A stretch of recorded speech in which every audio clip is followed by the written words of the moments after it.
Meaning of descry. Descry.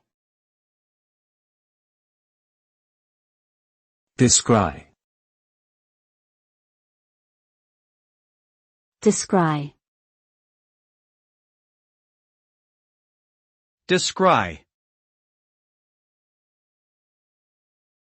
The word descry means to catch sight of something or someone from a distance, often by careful observation. It involves using one's senses to perceive something that may be concealed or hard to spot.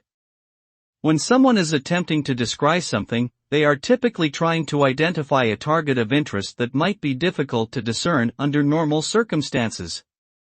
This term can be applied to a wide range of situations, from military reconnaissance to birdwatching and wildlife observation.